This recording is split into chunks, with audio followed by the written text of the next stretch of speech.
Well, good day, YouTube, and welcome to another episode of the Albino Rhino Beer Review. Today we're doing an unboxing. So, it's not a full unboxing because I've already taken the item out of said box, but here's the box. I wonder if you guys can figure out what is in this box. It's caution heavy. It's a real long, tall box. There was also some of my paperwork. I have to all put it in the binder. But some dog bones came in that little box. So dogs have their bones. But this box right here, this box had something special in it. So let's do this. Good day, Maple Rusky. What's going on? I'm doing, Allie. I'm doing. So can anyone guess what was in the box? Can anyone guess? Chet, what's in the box? What's in the box, Chet? What was in the box? Maple Rusky, you're going to have to play with this next week. Let's just put it that way. We will make Maple Rusky play with this when he's here to brew next week. It's a great kilt. No, I already have a bunch of kilts. I didn't need another kilt. And a kilt, if it was a heavy kilt, there's a problem. Oh.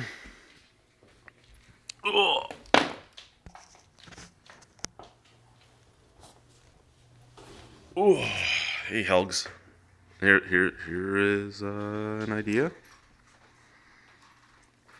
Move, Helgs.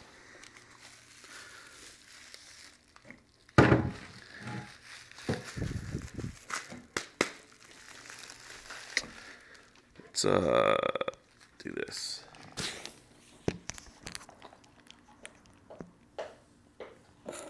Look, you're looking at Helga. She doesn't know what's going on. She doesn't know what's going on. Nope, not an airsoft gun.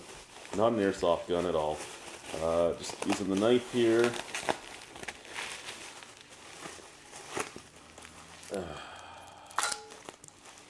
Now, as some of you know, I am trying to get back into the Highland games. I used to do the Highland games, and I used to do the Strongman. I know I will never get to the Strongman portion of my time again, but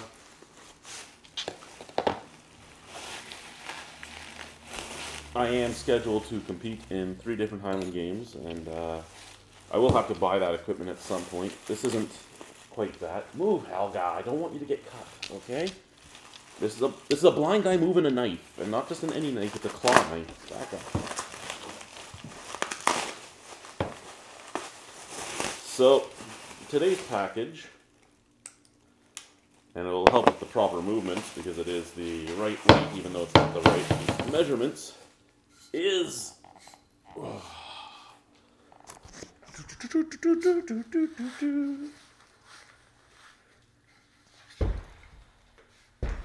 a mace bell. So we got ourselves a mace bell. Yeah, we got ourselves a mace bell.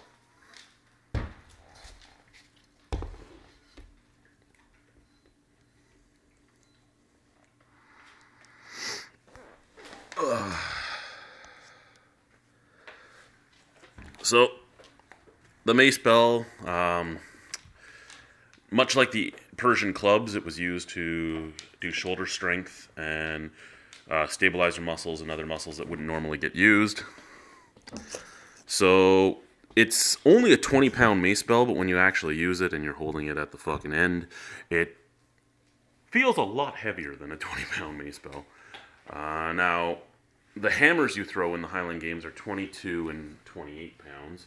So this is no, I'm not doing professional. I'm in the amateur level. So 16 and 22 pounds. So this will at least give my shoulders the right weights. However, this has a very thick metal handle instead of a thin radom wood handle with wedges. But you still get the same stuff. All my boots. Yeah, all my boots. And my dog. So we have a mace bell. It's gonna get added to the gym in the basement. I am still trying to get my hands on some Persian clubs, but they are fucking expensive. Even if you go metal, they're expensive, and you can't get them here in Canada. You have to get them shipped from the U.S. So it's disgusting even then. Um,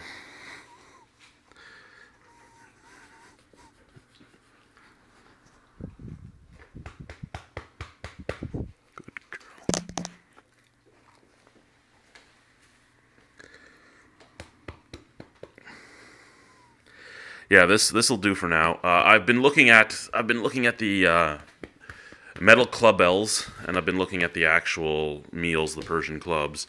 Now the meals are all wood, but you're looking at like $300 for a set of meals because, well, they're all wood and they're fancy. If you do the metal club bells, you're looking at about, if I want to go heavy, which I probably want to, 45-pound ones would be about 350 US with shipping. If I go for 20-pound, I can get 20-pound and I can get 10 kilo, which would be about 22.50, 22.5. I can do 10 kilo club bells here in Canada from Amazon at $110 each, which is still more than I'm personally willing to pay.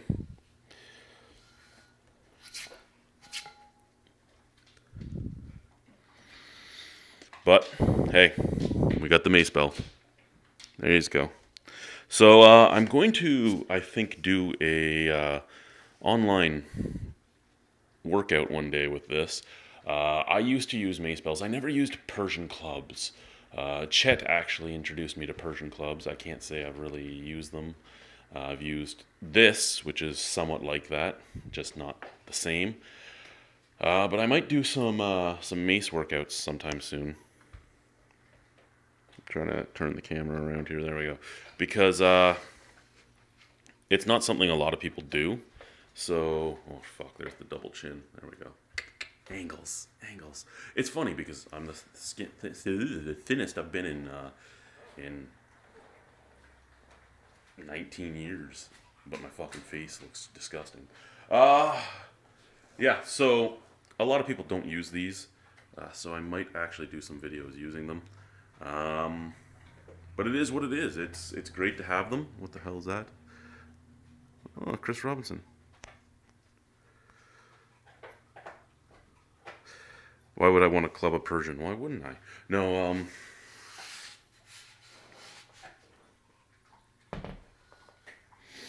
they're intriguing instruments of working out, to be honest with you. Intriguing instruments to work out with, and I'm really intrigued by them because for what I'm doing competitively, they they will be very, very helpful.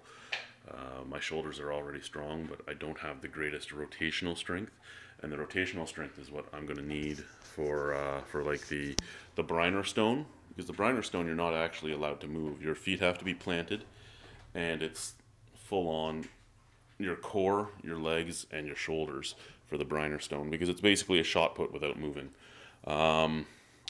Then you have the open stone, which is basically just a shot put throw, where you can do the spin and everything.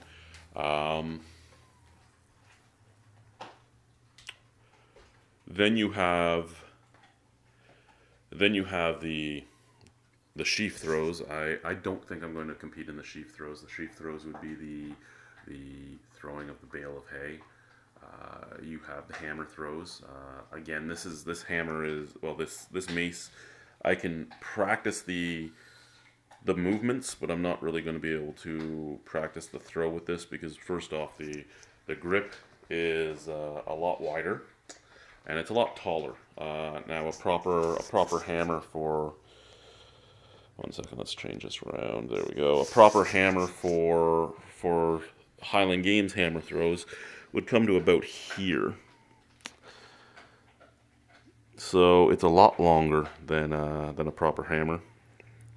But it's the right weight. It's just a lot longer now. All the weight in a hammer for the Highland Games is all in the head, because you have about a 800 gram raffin wood handle. So, yeah.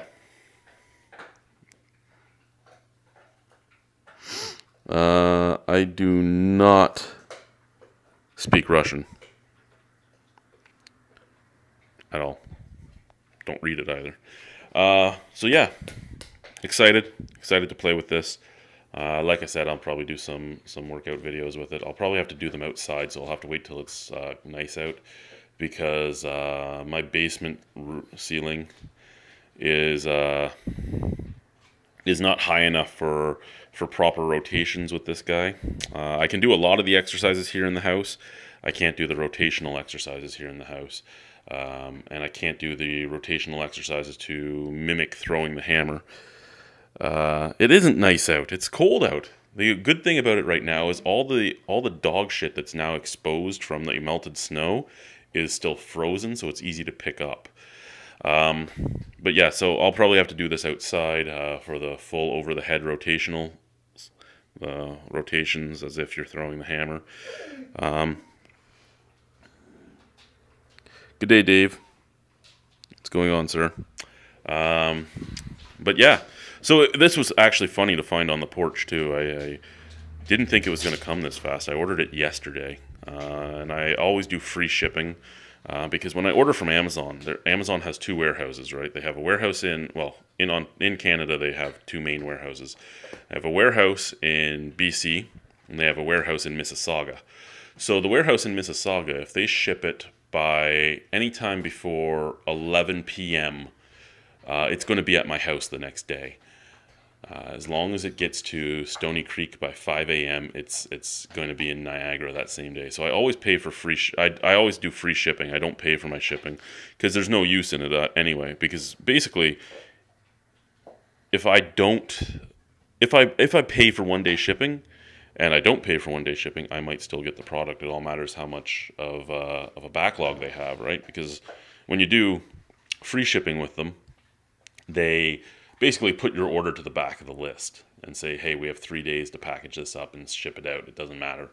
But if they have nobody ordering from them that day, your shit gets packed up anyway, and you get it the next day.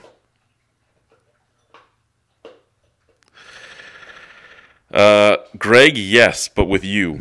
We're going to see how far down the pole we can get you.